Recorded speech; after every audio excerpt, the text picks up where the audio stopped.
Welcome to the second module of the 128 Plus Cars Bootcamp. So in this module, we'll be more focusing on the critical reasoning, reading skills that you'll need in order to do well on this section of the exam. So in the last module, we went over a little bit of what the cars section entails and why it's important to do well on this section. So we went over that cars section is a dedicated critical reading and reasoning section of the MCAT exam. So unlike the science sections, the other three science sections that are more knowledge-based, the cars section is strictly reasoning and reading-based. So all the questions, they're going to pertain specifically to the passage at hand. So they're self-contained. And so you can't really get, you can't really sort of muscle your way through it by just studying a bunch of scientific knowledge as you kind of can with the other three sections. The cars is also very important because it's assessed competitively for notable Canadian MD programs, including McMaster University and the University of Calgary as well, and even the programs in the schools that don't assess the cars section competitively. It's also important because they usually have an internal or external kind of threshold. So if you don't pass a certain score, they won't even consider you. Like Western University and the University of Toronto, for example, use this kind of system, but it's important to do well regardless. The cars section consists of 9 passages. Each one is around 500 to 600 words long. And there are somewhere around 7 to 9 questions for each passage as well, for a total of 54 questions. Passage topics feature humanities and the social sciences. Very rarely will you see a natural science-based passage. Most of the topics will cover literature, art history, or just general history, sociology, psychology, from a more kind of humanistic standpoint than what you'll see on the psychology, sociology section of the MCAT exam. And when you're reading these passages, it's important to prioritize comprehension. And remember, we clarified that comprehension means you're reading with intention. You're actively trying to get the core message of the passage out from either your first or maybe your reread through. So the main idea, the author's tone, all that. We'll go into that in more detail in this module, but that was sort of like an introduction. Also highlighted the importance of using AI language learning models for practice and for feedback, so you can use them to generate your own passages, your own practice questions as well, based on the passages and questions that you already have from your practice sets. And then you can also ask it to give you feedback on your test results. If you're unsure of why a certain question was reasoned a certain way, you can ask these models to explain it to you in as complex or as simple terms as you wish. Also, we went over how it's important to answer all questions you definitively know and flag the rest, because you want to be efficient with your time, right? You don't want to spend, if you're spending 9 to 10 minutes on each passage, you want to spend more than a 10-15 seconds max on each question, right? You don't want to be spending 1.5 minutes to 2 minutes just on one question. It's not worth it. Then we went over how to track and categorize your mistakes. We recommend that you do it in a spreadsheet because it's easy to go back and refer to the question that you constantly or have trouble with repetitively. And so you review the reasoning behind that over and over and over again to build that kind of exposure. And so the next time you encounter a similar question or question type, you'd be able to get the right answer a lot more accurately and a lot faster as well. CARS also favors nuanced answers over absolute ones, so that means you should always discard, well, most of the time, not always. I shouldn't say it's a hard and fast rule, but most of the time you should discard answer options that include terms like always or never, right? because those are pretty extreme answers, and cars passages don't usually favor those. Use the process of elimination if you're unsure, right? So each question has 4 options, and usually 2 of them will be very obviously incorrect, and 2 of them will be very close. And usually people are able to whittle it down to those final 2, and so that's through the process of elimination. And so what that does is it helps you improve your chances if you have to guess the answer. It improves your chances from 1 in 4 to 1 in 2. So that's a doubled chance of getting the right answer if you end up having to just guess, if you really can't come to consensus with yourself on which answer is the most correct one. And last but not least is to practice consistently. So it doesn't matter how much time you dedicate to practicing cards, reading passages, passive reading, reading with intention, all that, as long as you do it consistently, either every day, if you set up your schedule, every other day, or even every week, if you really don't have the time. As long as you keep doing it over and over again regularly, it's a good practice to get you used to reading these passages and answering these type of questions when it comes time for your actual exam. So in this module, we'll be going over some of these strategies in much more detail. So reading literature with intention, we went over a little bit of what that entails last module, but I'll go in here in more depth and describe exactly how you can do that, give you guys a roadmap to success. So what we mean by reading literature with intention is to do intentional background reading to supplement your practice. Supplementing your practice means that it's not replacing your practice. You're still doing the practice. You're still reading the passages intended for cars and doing the questions that are associated with those passages. Timing yourself 9 minutes to each passage, 2 to 3 minutes for each read through. So that's all well and good, and you need to continue to do that throughout your preparatory period. But background reading is meant to supplement this. So in addition to doing that practice, you would do background reading. So background reading, we went over briefly last module, but it's essentially finding and reading essays and articles on literature, philosophy, history, culture, politics, art, any type of humanity subtopic that you could imagine. They might come up in your CARS exam. And so you want to be able to get used to seeing those types of topics and reading passages associated with and answering the questions as well.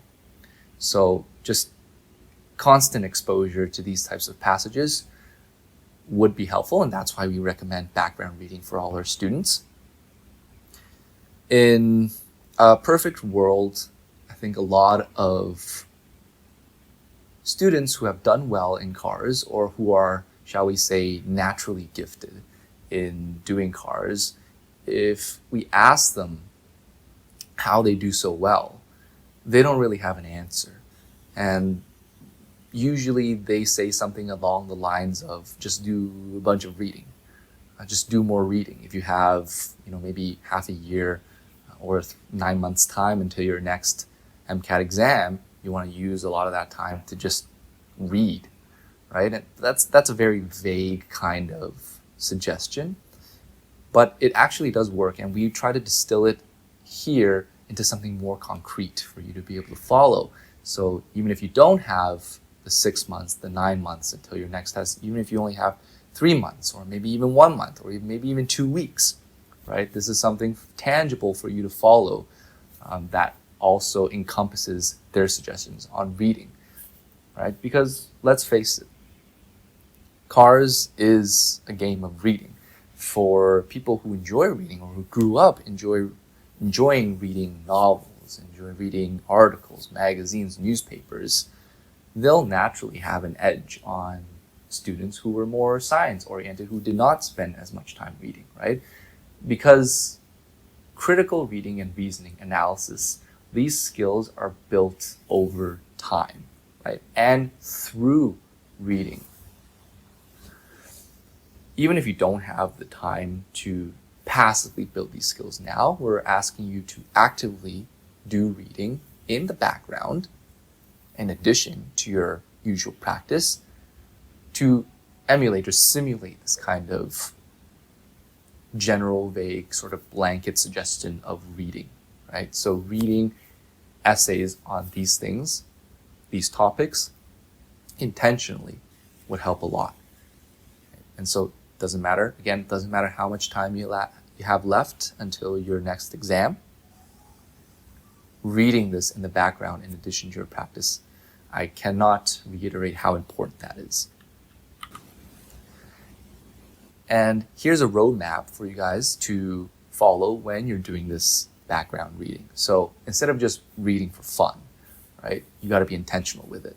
So we want you to guide your reading, whatever it is, essays, short stories, articles. We want you to guide your reading by asking these 3 questions.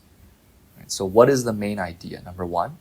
Number 2, is it a persuasive text? Right? And number 3, if it is a persuasive text, what is the author's attitude or tone towards the subject matter that they're writing about? So these 3 are very important, all-encompassing questions that you should use to accompany your reading, right? That's what makes it intentional and not just for enjoyment. And you'll see that these 3 things, the main idea, the author's attitude, and the author's tone, and analyzing the arguments if it's a persuasive test, these things come up in the questions that you'll need to answer that are tied to the passages in CARS. So it's not a waste of time at all. In fact, I would argue that even this kind of intentional passive reading, we say passive reading, but it's actually active reading, but passive as in to supplement your practice passive, but when you're reading it, it's actually an active, kind of reading. So these 3 things, these 3 questions you would ask actually directly pertain to you improving your reasoning skills on the CARS section of the exam directly, right? Directly benefit you there. So for the main idea of the text, when you're doing your readings, you want to be able to summarize it in 1 to 2 sentences. You want to be concise and to the point, because on the actual exams, you won't have that much time to formulate, an elaborate summary of the main idea. You want to be able to do it as fast and as accurately as possible. So you might as well practice this in your background reading. So summarize the main idea of your texts in 1 to 2 sentences.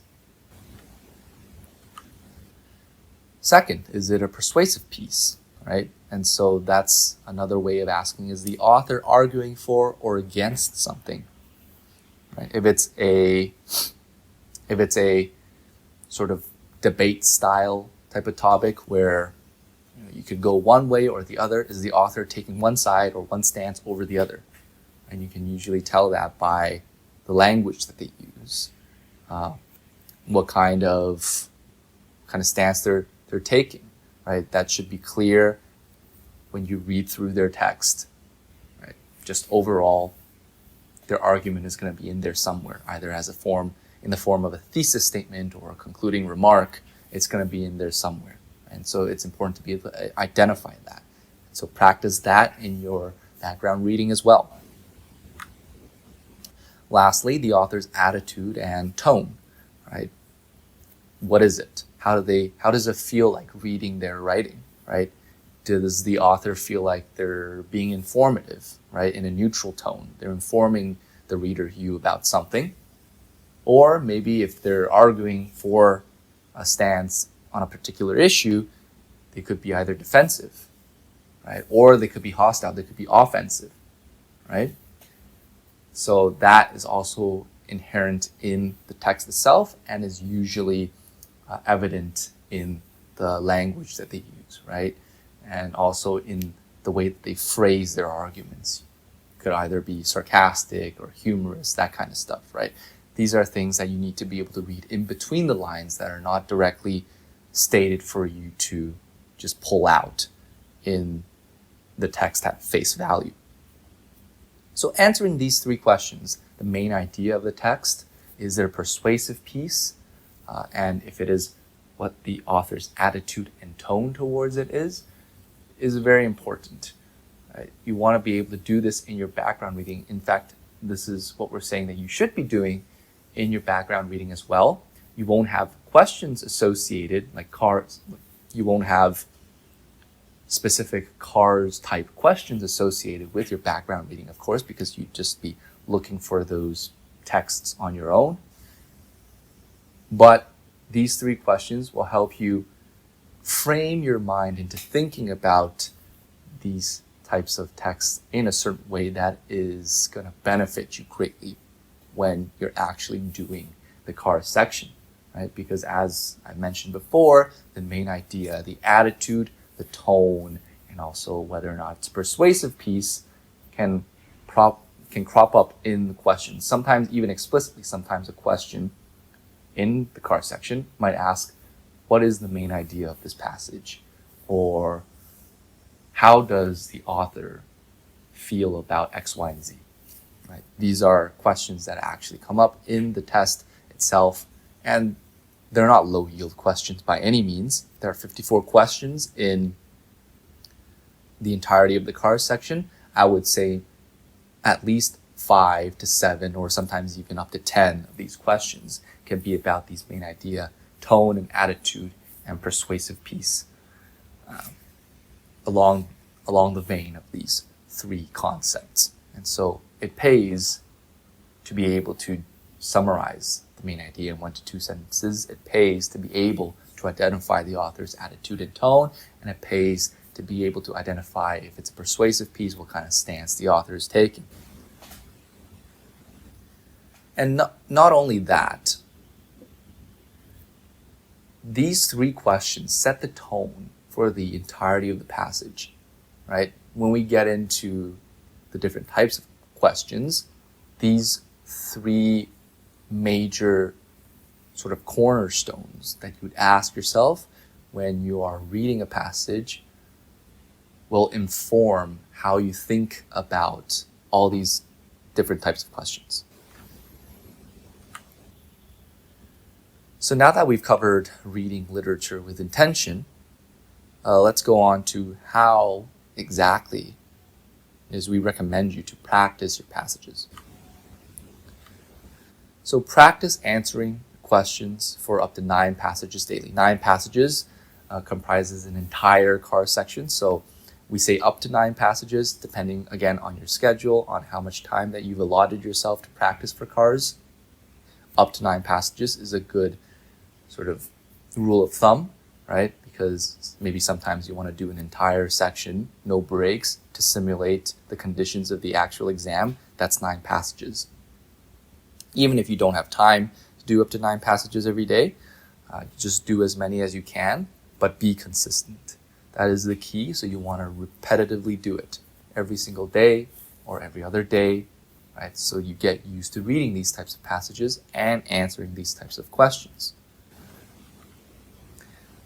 We did mention a little bit about this last time, how AAMC official sets are the gold standard. They're the go-to practice questions and sets and passages for you because they're most representative of what you'll find on the actual exam because they're published by the same people, AAMC.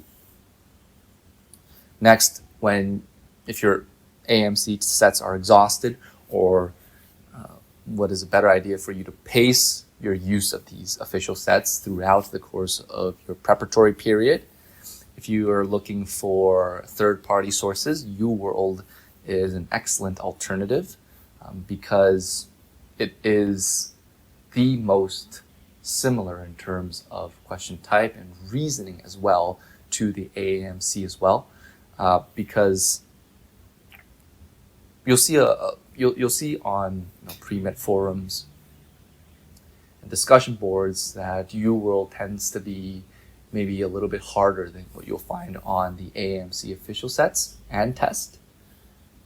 And so your accuracy or your score on the UWorld practice test might be a little bit lower than what you would actually get. But as we said before, the reasoning and also the question types you'll find are very representative. And so it's, in our opinion, worth it to sacrifice some of that practice test score in order to do well on the actual exam, right? For example, my own testimonial, I was scoring maybe around 75 to 80% correct on the UWorld exam. And then on the actual AAMC exam, I scored a 131. And on my AAMC official practice test in full lengths, the car section usually hovered around 129 to 131 as well. So UWorld is definitely quote unquote harder than the AAMC official sets, but they are very useful. And if you've exhausted your UWorld practice sets, do a lot of practicing because they have a lot of sets. If you've done a lot of practicing, then maybe you'll exhaust those as well. Then you can look towards other third-party resources, right? Based on your budget, you could look into Kaplan, the Princeton Review. Khan Academy is a very, very good free resource, and Jack Weston as well. Jack Weston is especially good if you want a quick daily practice passage. So that's some housekeeping out of the way. So next, when we're getting into the actual skills development aspect of how to practice passages. So number one, we recommend you to focus on something called logical justification. So what do I mean by that? Logical justification over accuracy and speed. Don't get me wrong, accuracy and speed are very, very important as well on the test, because at the end of the day, you want to get the most number of questions right in the least amount of time possible. But when you're just starting out to practice, right, logical justification is more important than assuring your speed and accuracy. Right? So what does it mean to be able to logically justify your answer? So you want to take your time when you're reading your passages and doing the questions to ask yourself why each answer is correct or why each answer is incorrect. Right? Say you have your passage 1, right, and you're on question 2, and there are 4 choices. Right? You read the question, and then you try to formulate your own answer, and then you read the answer options. Right? Each answer options will have reasons why it's wrong, right, and reasons why it could be right. And so for each option, you want to be able to justify why it's probably not the right answer that this question is looking for, or it is the right answer that this question is looking for, right? And you want to base your justification on logical reasoning, right? Look for evidence in the text to support your reasoning. Why is this answer correct? Or lack of evidence, or maybe sometimes counter evidence in the text to justify why is this answer incorrect, right? So you want to be able to do that for every question. Just when you're starting out your practice, right? Obviously, when you're maybe 3 months into your practice, or you're a week, 2 weeks out from your exam, you don't want to be spending that much time justifying every answer, because then you should be focusing on accuracy and speed. But when you're starting out, learning the reasoning behind it is tricky. And so this is the best way to learn the reasoning behind it. Right? This is the best way in order for you to understand the nuances behind each question, behind each answer option, and also behind the passage as a whole, right? And this helps you develop confidence in your answers, first without worrying about accuracy or speed. Right? If you can justify why you think each answer is wrong or each answer is correct, right? A given answer is correct or a given answer is wrong, you'll be able to be more confident in your answers, right? It's almost like, well, I don't need to kind of rely on processes like process of elimination, or ruling out answer options with extreme language, such as always or never. Right? Those are very good strategies, right, for when you're in a pinch and you really are not sure what to eliminate, which one to choose, right? But behind all that, or before all that, it's important for you to develop confidence in your answers so that you don't have to rely on those strategies if you don't need to. And this is one way to do that. Find the logical reason behind each given answer, why they're correct or why they're wrong, based on textual evidence, based on inferences that you can make from the text, based on things like the main idea, based on things like the author's tone, the attitude, and the persuasive aspect of the text, right? These are all evidences in the passage that are waiting for you to use and to answer the questions. So after you focused on logical justification, right? Then you want to focus on your accuracy, and then last you want to focus on your speed. So just before we move on to those two aspects, one last note on just logical justification. So let's say that you've justified why each of those answer options in a given question is right or wrong, right? And then you submit your practice test, and then you look over the actual reasoning for the right question and also for the wrong question, right? If your reasoning was correct, then your answer must have been correct, and you can reinforce those reasonings, right? You can apply them on the actual test. The more you correctly reason, the more that skill will be ingrained in you, right? And conversely, if you found that your reasoning was incorrect, so you reasoned for an answer to be correct, but actually it was the wrong answer, you can also compare the practice set's reasoning with your reasoning and compare and contrast. Well, at what point in your reasoning did you go astray? At what point did you start making an erroneous assumption or something like that, right? And so even mistakes, right? Log these mistakes in a spreadsheet or however you choose to track them. Even mistakes can be helpful because you're attacking it at the root, right? You're molding or you're changing the way that you reason these questions when you reason incorrectly, right? And so that's why it's so important to focus on logical justification reasoning first before you worry about your speed or accuracy. So going back now, after that, now we actually do want to focus on your accuracy and speed. Let's say you've been practicing for a few weeks now and you're maybe a month and a half out from your exam, and you want to start focusing on your accuracy and your speed because, as we said before, it is a multiple choice exam, right? And so you're not being graded on how well you reason, whether it's wrong or right, but you're graded on how many questions you get right and whether or not you're able to get those right answer in the allotted amount of time. So accuracy and speed are equally as important, especially as you get closer and closer to your test date. So how do we improve your accuracy, right? So this goes back to that idea about logical reasoning. When you finish one set of practice questions, right, you want to review your answers with the actual answers provided by that set, right? Sounds straightforward, sounds kind of obvious, right? You want to see which ones you got wrong, which ones you got right.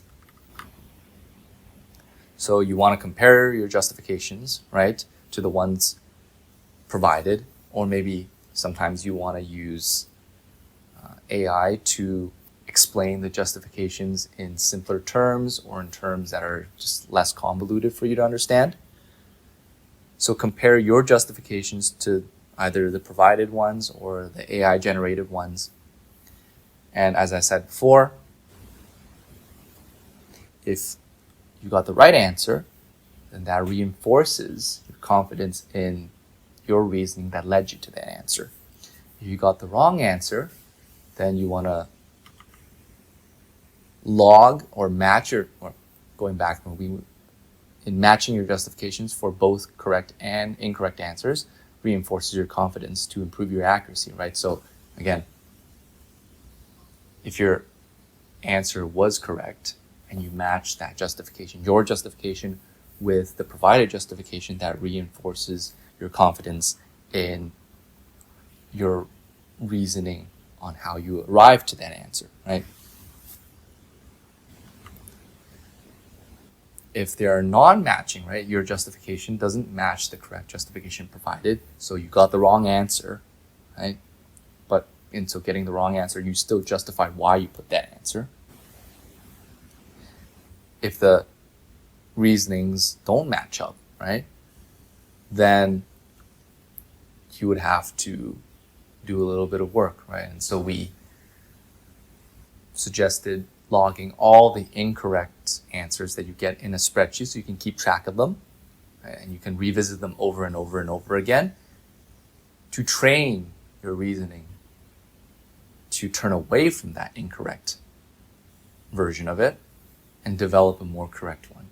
And so the next time you encounter a similar question, you know that the previous way you reasoned towards a particular answer was incorrect because the answer was wrong, right? But because you've reviewed that mistake over and over again, then it becomes easier for you to sort of learn by exposure what the right reasoning is. So next time when you approach a similar type of question, you'll be more likely to get it right than before. So lastly, we want to focus on speed, right? So we've got your justification, your logical reasoning down, then you improved on your accuracy. Now you want to improve speed. So there's really no easy way to go around this. You just have to time yourself and progressively shorten the time allotted for each passage, right? So we recommend that you aim for a total time taken for each passage to under 9 minutes, right? Because there are 54 questions on the actual exam, and there are 9 passages in the total in total for the car section, and so you want to limit your time taken for each passage to under 9 minutes, right? If you have 9 passages and you take 9 minutes for each passage, then you're looking at a total time of around 49 minutes and you're given 54. So that's a good goal to aim for, right? And so you leave maybe 5 minutes at the end to check over your answers, or maybe some passages took a little bit longer than you expected. So you got to have that buffer time, right? And so it's important to aim for under 9 minutes for each passage. And within each passage, you want to aim for 2 to 3 minutes of reading time. That takes about reading the passage should take about 20 to 25% of your time for each passage. And 2 to 3 minutes might not sound like a lot of time, especially if the passage is long, which is why we recommend that you, instead of reading closely, we recommend instead that you skim over the passage and focus more so on that first read-through, on the main idea, on the tone, the attitude, and the persuasive aspect of the passage, right? Because there's always going to be time afterwards to go back to the passage if a particular question asks about a specific line or a specific phrase or sentence or word. You can always go back to that passage more closely then. But in order to restrict your first skim through of the passage, you want to do it under 2 to 3 minutes, right? You want to do it between 2 to 3 minutes, I should say. because that allows you the majority or the bulk of your time to be spent on the questions, which is where you're going to get your points.